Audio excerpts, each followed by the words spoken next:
call.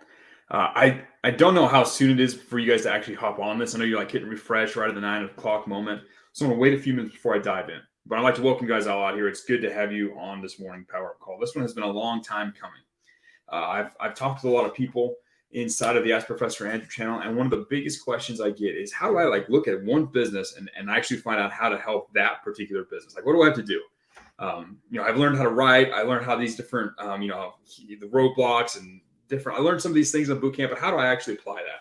Most students don't really have that issue. They're able to go through pretty easily and eventually figure out how to identify opportunities to help a business. But some people, they have a difficult time doing it. And I think a big part of it is that they lack a visual map of what happens in a business or what happens in a particular funnel. And then kind of the levers you can pull on that funnel to increase the overall profitability, which is one of the huge updates I'm putting together for the new Bootcamp 3.0, the beginner bootcamp.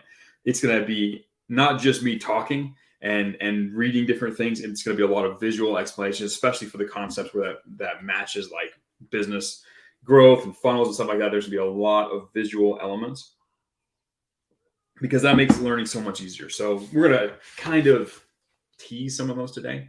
I'm not going to give you guys the full training. This is semi-public facing, right? Like, it's not like this is a very well-known Rumble channel or anything like that. There are millions of people watching the outside world. It's almost exclusively, almost probably 90% active students out of the real world. But there are a few guys who tune in who maybe don't have an active membership. So I'm only going to reveal a small part of the full training that I have in store for the guys who are inside the course. But it should be enough to help you guys who are struggling with it right now make massive steps and leverage the material you have access in the form of some of the new live trainings that are inside of the course to be able to answer this question, make it much easier to identify opportunities to help businesses. So that's going to be the content of today's daily Power Up Call. Less of how to drive your mind and how to use it, and more just how to analyze the businesses. So today's more of a tactical day than like a mindset or a power up day. So before I do that, I want to make sure you guys know later today at 2 p.m. Mountain Standard Time, I will be doing the second part breakdown of the John Carlton ad. Last time we analyzed a whole bunch of things out of that headline, those early parts of that magazine ad from back in the day, back in the 90s, extracted a ton of insight for you guys about human persuasion, about immersive imagery, about grabbing people's attention, about understanding status plays, a whole bunch of stuff to massively increase your marketing IQ. So you can understand how to communicate and write at a higher level. So it's going to be a great one to continue doing that. And we spent like 2 hours breaking down the headline and a few pieces of the beginning part of the ad. There's a lot of value to be extracted from those calls. If you weren't able to make it live, you can catch the replay. But today at 2 p.m., I'm going to continue, pick up where we left off and dive back into the rest of the ad. So attend that if you possibly can. So I think we've got everybody here. I think we've got the morning call ready to go. So I want to ask you guys, and I just want to see inside the chat, how many of you are actually struggling with this when you actually show up and you're looking at a business, trying to figure out how to help them? Like, how many of you run into issues understanding ways you can add to their funnel, ways you can improve their business? If that's you, put a 1 in the chat. You guys know I do this whole 1 in the chat thing from back in the webinar days. Okay. Jeffrey Chi really, really struggles with this because he's got 5 in there, 5 1s in there. All right. Yeah, a lot of people. A lot of good things happening there. Oh, Biker Guy said he just had a sales call and security discovery project. Congratulations, man. Yeah, quite a few people have run into this. So let's talk about, let's talk about how to help this. So 0.5, I like it. All right, guys. So let's talk about how to actually do this. Now, when you're looking at a business, one of the biggest hangups that a lot of people have is they are looking for obvious mistakes. They're looking for a place in the business that is just like poor writing, poor website design, poor funnel strategy, something that's very obvious. And you're going to find that in maybe 20% of the cases, but you won't find that in 80% of the cases. 80% of the cases, you're going to look at a business and they're going to be doing fairly well, right? They're going to have most of the pieces in play. But it's going to be up to you to bring something new to the table, right? Let's say they have a funnel and it's performing well. Every business owner is looking for a way to improve their current performance by testing out new ideas. So it's not so much about fixing something that is broken so often as it is coming in with a new idea that will help them evolutionarily increase their business, right? So let's say they have a sales page and it's doing pretty well. It's converting at 5%. It's your prerogative to come and say, hey, I have an idea to help you test out a new version of the sales page, a new headline, new this, new that I hope can boost your conversions from 5% to 10%. That's a massive increase in profit for the business. While the page might be working, it might look good. It's up to you to find new opportunities to bring that. I'm going to talk about that in the beginning, but that's something we need to address right from the beginning. That's a major hang up that a lot of people have. They look at something, it looks good, they're like, I can't even help them. Yes, you can. You have to believe that there's always a way to come in with a new idea and improve their business. And it's up to you to then rise to the occasion to find that. But if you have that belief, you'll actually be able to find it. But if you're just looking for where are they messing up, where is it broken, and I can fix it, that's a limiting belief because it's going to limit the number of opportunities you have. So much of things in life isn't about fixing a bad problem. It's about presenting a new opportunity to help them do something they're already doing, but even better, right? And the right kind of business owners are actively looking for that. They care about that. Your average person on the street, if something's fixed, they try not to, if something's not broken, they try not to fix it. But your business owner, if something's working really well, he's still actively trying to fix it and make it better, even though it's working well. So you have to understand that difference in perspective. That's a key foundational understanding here. Now, let me think. What's the best way? I think the best way to do this is to start with the questions. So essentially, when you're looking at a business, there's two things we can help them with. And I'm curious, those of you in the chat who have gone through the Beginner Bootcamp, you should know the two things we help businesses with. There are two things. I want to see if someone can throw them in the chat. I'm curious.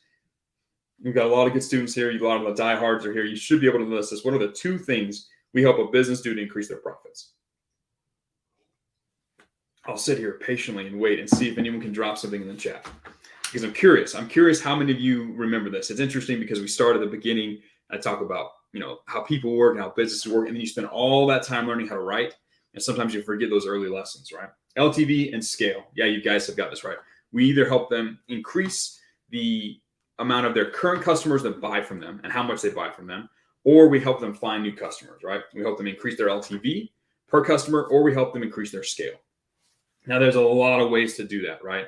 Scale is about getting people from the outside world into their business. A lot of that has to do with things like lead funnels, lead generation funnels, survey funnels, low ticket product funnels. There's all types of funnels that you use to take people from the outside world and bring them into your email list, your customer list, your following, and then take them to purchase your products, right? That's the sort of the first part of it, that how do we help people increase the number of people they're selling to? And then LTV is about helping them sell their current products better to their current audience. So have a higher percentage of their current audience convert over to buying their products. And it's also helping them sell new and bigger, more expensive products along that value ladder to help increase the average lifetime value, right?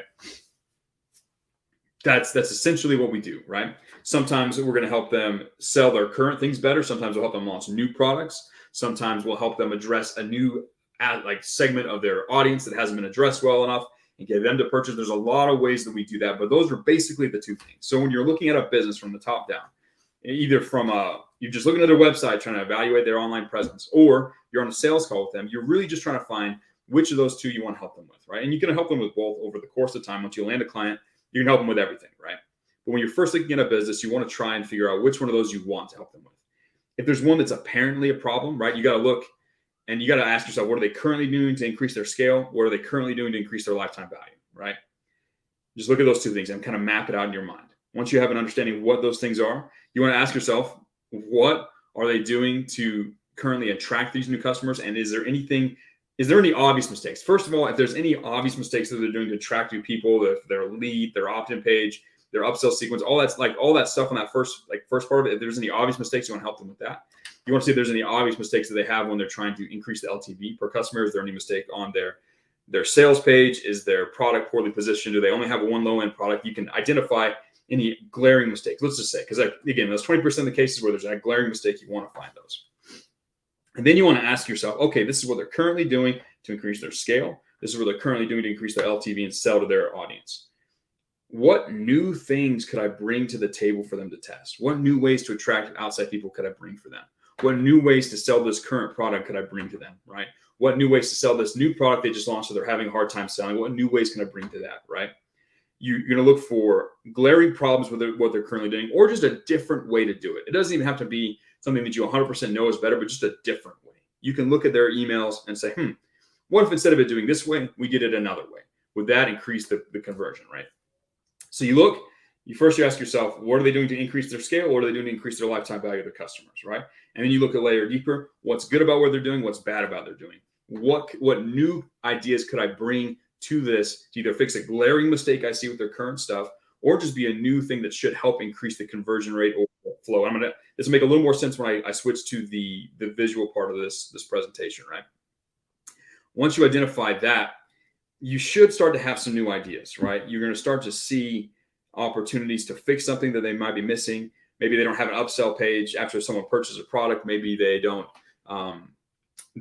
segment their list. Maybe there's a million different things, right? There's a million different ways you can help them. But at the end of the day, you just need to trace it back to, does this increase their lifetime value or does this increase their scale?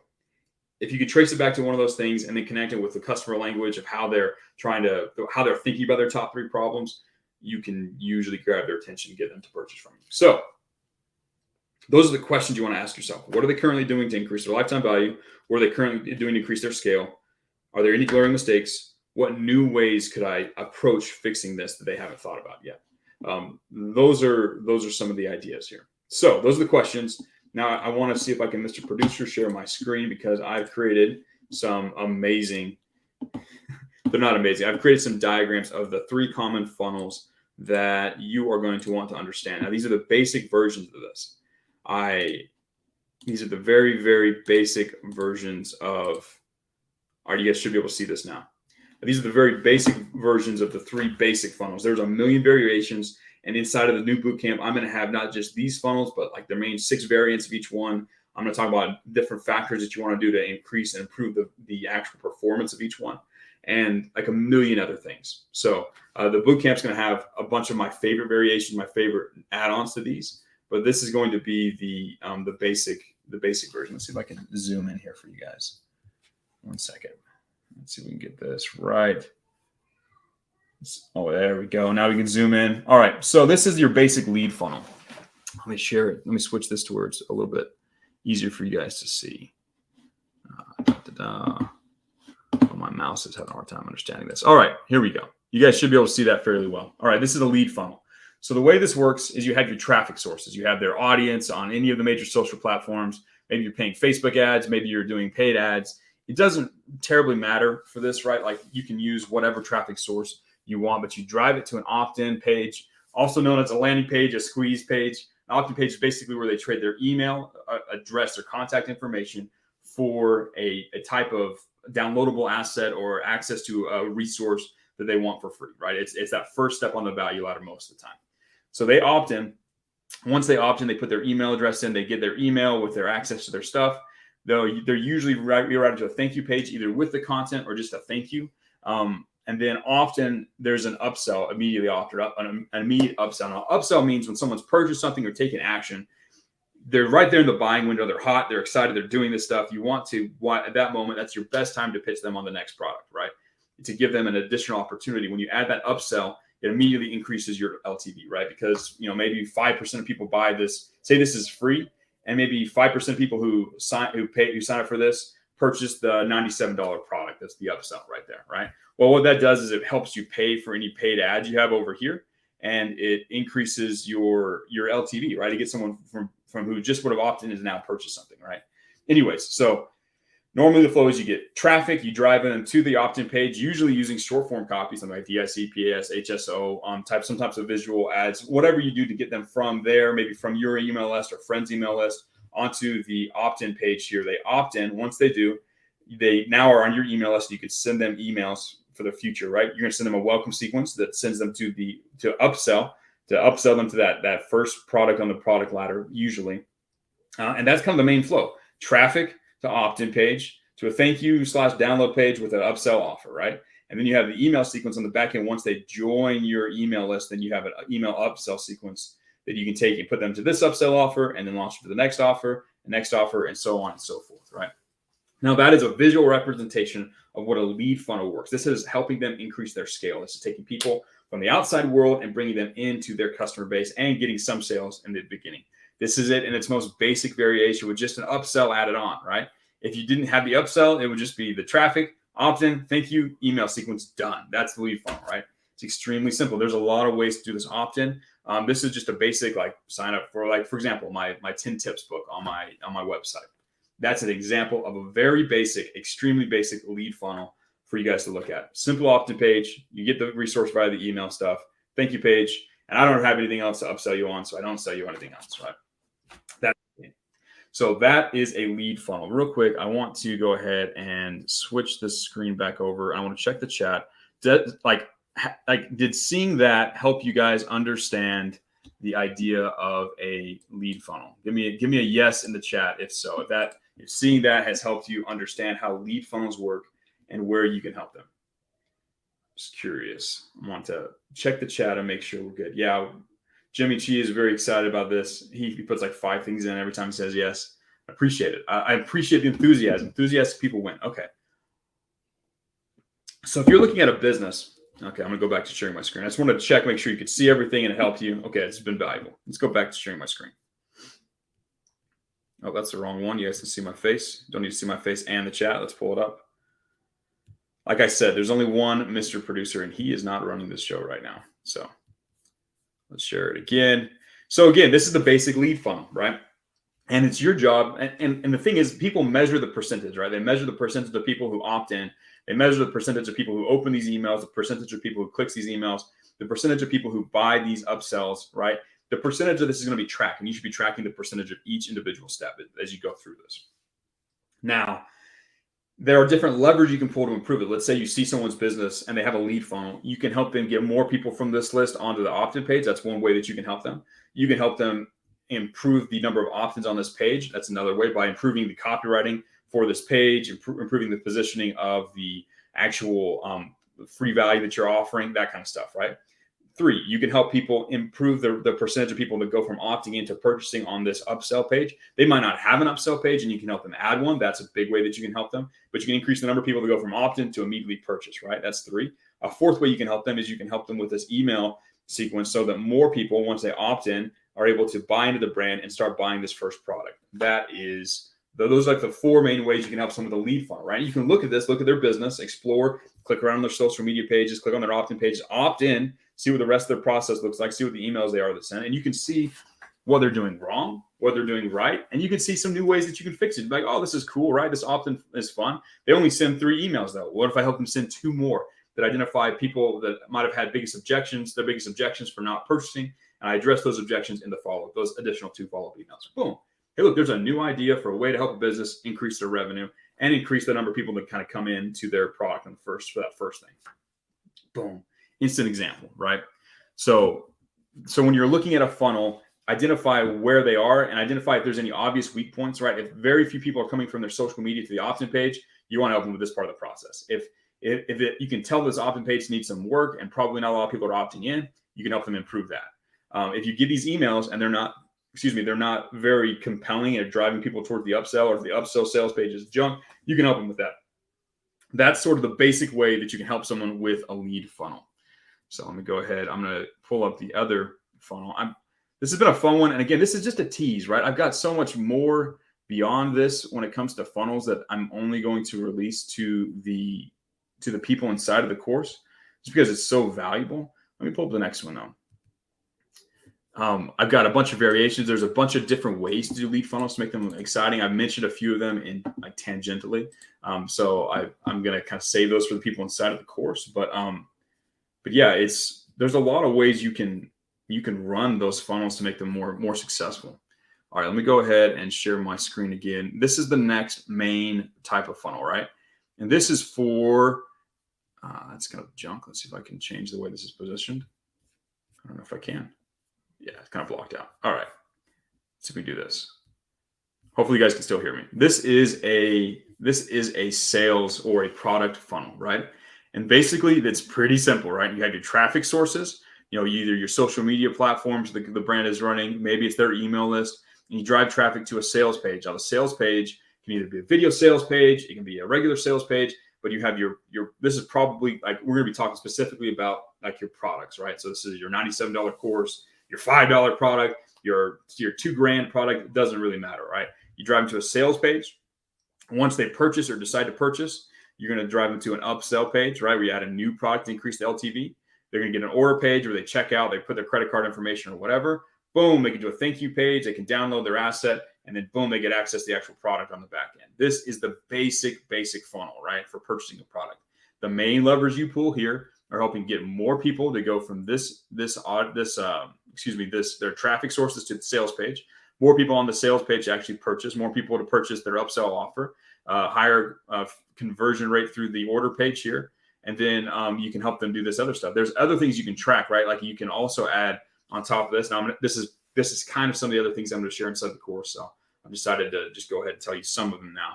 But if someone clicks this link and you can track that with your email provider, you can then, that indicates they are somewhat interested in this idea, or they went there and they saw it and didn't want to buy. You could create an entire email sequence. Let's do an imaginary email sequence up here that drives people back to the sales page. So we say, okay, this guy clicked the link.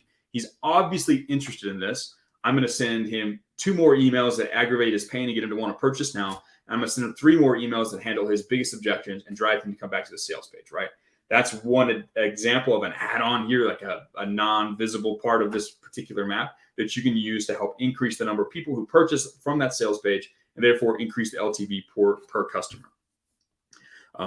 So that's one way, right? You can go into the upsell offer. You can help increase more people purchase that. With a product funnel, like a basic product funnel, the main thing you're dealing with is a sales page, how you can improve that sales page. If you get this right, if you can help them increase the conversion on their sales page, that's the kind of project that's worth thousands and thousands of dollars. If you can help them launch a new product, that's the kind of stuff that's worth thousands and thousands of dollars for a business, right? If you can look at someone's existing funnel, right? You look at their existing ways of getting their audience to go take a look at the sales page. You look at the current existing sales page, and you can think of new ideas, new ways to test out or do what they're doing there. You're going to be able to get their attention and know how to help them, right? So that's one of the big types of funnels. Real quick, could you guys hear me when I did that? Because I had to go full screen. Could you guys actually hear me while I was doing this? Yeah, this is basically a training. This is a huge training. This isn't just a normal power up call. Okay, so yeah, you guys can hear me. Cool. Excellent. Let's go ahead and get the last one I'm going to show you. Now, this is kind of a weird mix of almost all of them. This is, that's not the one. That is the lead funnel. We just did that one. I want to do the event funnel. Okay. Now, this is a fun one. And this is a large and kind of complicated one. Do the cutoff. Nah. Okay, cutoff. 1 second. Let's go ahead and set this up. Boom. All right, you guys can see this. Oh, let's see if I can zoom in. No, it's not letting me zoom in. There we go. All right, so this is an event funnel. So kind of cut off the audience or the traffic. So you get your traffic just like everything else, and you drive them to an opt-in page. Let's say, when I say event, I mean like maybe a live event or a webinar or something like this. This is a general example of what one of these funnels would look like. This could also apply for a product launch. Let's say that you're launching a new product live. So instead of a webinar, we can swap this out for a product sales page. You can kind of see how some of these funnels blend together, how you can connect some of them. So let's say you drive people from your audience, from different places with paid ads or whatever, to opt in for a webinar where they're going to learn some cool tactics or whatever. And it's going to have an upsell at the end for your product. Once they opt in, you send them a series of emails, keep them excited about the event, to remind them of the event. Hey, it's starting in 5 minutes, kind of emails. Boom. They attend the webinar, right?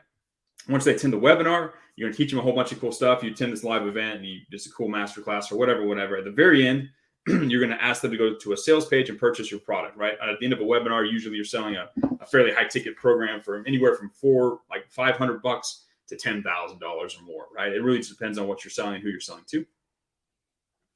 So after you've given them an insane amount of value and sold to them on a webinar, you're going to take them to a small sales page, usually not a full-on sales page, but you're going to send them to a sales page where they can purchase this product. Usually we'll have a one-time offer at the end of it or some type of bonus they can also purchase. They go to their order page and they get to the thank you page, and then they get access to their stuff, which got cut off by my image here. Then they get access to whatever content they have over here. So this part is very much like your product funnel. This part is very much like your lead funnel. This is kind of where they both kind of come together, right? Usually once someone has attended, let's see if I can zoom in again. This is interesting. So I can zoom. It's not, I can twist it. It's fun.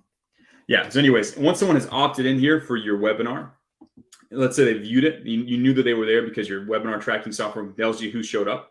You will be able to then, if they didn't buy, for example, the first time, you can send them a follow-up. Maybe you have a 24-hour urgency thing here that they can purchase this big product at a discount. You can have send a follow-up series of emails to take the people who viewed the webinar but didn't buy, get them over the edge, you get them to purchase, right? Let's say someone signed up, but they didn't attend the webinar. You will give them a replay link by email, which will send them to the actual webinar again. They get to watch the replay, which will then, turns out, sell them directly to the sales page for the big product, right? So there's a lot of levers you can pull here. You can help more people opt in. You can help more people attend the webinar. You can help more people that attend purchase the webinar. You can help more people that attended and didn't purchase the webinar purchase the webinar after you follow up with them.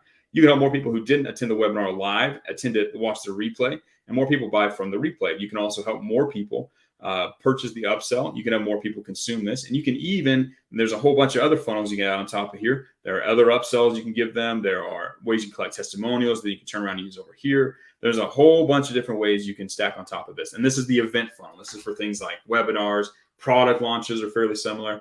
A lot of stuff like that. This is how you go about doing this. Let's say you have a product that your person is making, but they haven't launched yet. Well, in the meantime, you can create a whole bunch of curiosity on their email list, get them to sign up for an opt-in page to say that they're willing and they want some discount for it, or they want to be the first to know when it opens up or whatever. You get them to opt in, and then you send them a series of emails to turn around and purchase the product when it launches. Let's say you have a product coming out in 3 months. You keep them hyped, keep them interested, and then 3 months come along, you know who your most interested buyers already are, and you can send them emails, get them to purchase, et cetera, et cetera. This is an example of a funnel. This is an example of a lead funnel that you guys can use. Let's go ahead and go back to this. Bingo. All right, guys. So those are sort of the big major funnels right now. Every business has those. Now, when you come in to help a business, you can show up and you can identify what their current funnel looks like, right? You don't have to draw out a map, but you can kind of have an idea of it in your brain. And you can identify different ways where you can step in and help them. You can use those questions I talked about. Okay, how are they currently trying to increase their LTV? How are they currently trying to increase their scale? Are they making any glaring mistakes? Are there any steps I can add to it? Any new things I can bring to this equation? What new opportunities can we test? What haven't they tried before? What can we bolt on here to improve the performance of this funnel, for example? You have a lot of questions. You have a lot of resources. And this is how you can go through and help a lot of businesses. These types of, so those are the main types of funnels. And again, a lot of you guys haven't been able to see all of that. Is someone saying my camera is not working? Camera is not stable. Yeah, it's because I'm messing with I have my laptop here, and it's easier for me to zoom with my touch key. So I'm using my laptop, and I have my secondary screen over here. So yeah, I'm messing with it. You guys can get some wobble. So these are some of the things that you guys learn how to do inside of a new bootcamp in greater detail. This is something where you're going to learn. I'm going to show you more visual examples. They're going to be a lot more polished than those ones I shared with you right there. More examples of add-ons, more examples of ways to improve it, where the key points are, things like that. Those are all coming inside the new bootcamp. But this should give you a better understanding of how businesses work, how funnels work, and how you can step in and help them increase their LTV and increase their scale. And the questions you can ask yourself to better identify their needs. Now, once you identify those, you still have to be able to write well. You still have to be able to identify what pieces of copy, what type of copy you can use to improve those particular conversion rates on those different parts of the funnel. That's still, at the end of the day, something you need to do. So you need to increase your overall understanding, and you need to increase your ability to actually perform and write well. Most people can understand the bigger picture pretty easily. That's math. It's easy. The hardest part is learning how to write well. So that's what the focus of the bootcamp has been in the past.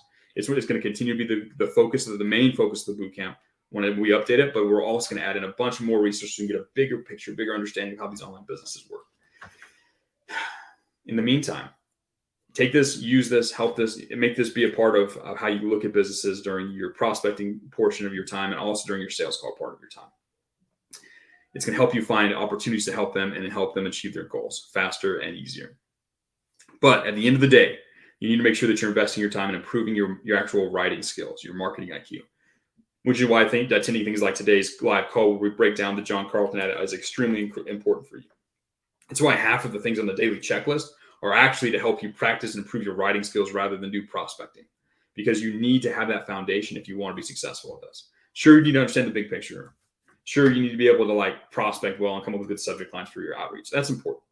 But at the end of the day, if you can't create actual assets that help them improve their different pieces of their funnel to achieve those two goals, you're not going to be a very successful copywriter. So you need to invest your time and energy into doing that. Someone asked really quick, and I'm going to answer this, and then we're going to wrap it up. Coastal Words, $5. The general question, is the funnel strategy different when you're selling products B2B? At the end of the day, not a whole lot. They still will generate leads. They might have a sales team reach out to these different companies and sell those products. There might be some different elements in there. But at the end of the day, they're still attracting people. They're still getting them to opt in, and then they're selling to them. It's usually, there might be a little bit of differences of like how the pieces connect together, but at the end of the day, B2B, it's exactly the same, right? B2B is less different than B2C than you think. B2C and B2B, you're still selling to a person on the other end who has dreams and desires and hopes, right? Maybe your language changes. Maybe there's a few more decision makers with B2B, but at the end of the day, you're still selling to people and talking to people. So it's pretty similar. So guys, it'll be good. Some people are asking, you're going to have to watch the entire boot camp when we re-update it. You won't have to rewatch everything. I'm going to give you a TLDR sort of guide for those of you who already gone through it. Like, hey, go watch this video, go watch this video. Hey, this one's really important. This thing has changed. Go through this practice. I'll give you guys a brief Cliff Notes version of what you need to pay attention to for the update. But no, you don't have to watch the whole thing over again. I'll give you the key points that you need to focus on. Guys, it's been good.